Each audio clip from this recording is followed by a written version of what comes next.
Bom dia, Catarina, Cadum, qual é o seu mundo? Meu mundo é esse aqui hoje, ó, dia 10 de fevereiro, 9h30 da manhã, vim ver como é que vocês estão, olha, já vi que tá tudo bem, você tá no puleiro aí, ó, vamos ver os patinhos, ai meus amigos, quen, vamos ver de pertinho, né?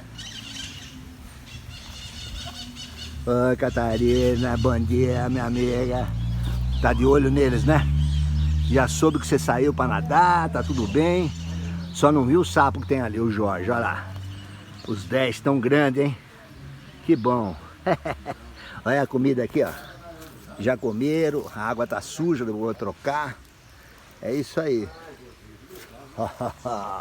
É isso aí, Catarina. Agora eu vou fazer um exercício, vi que você tá bem, né?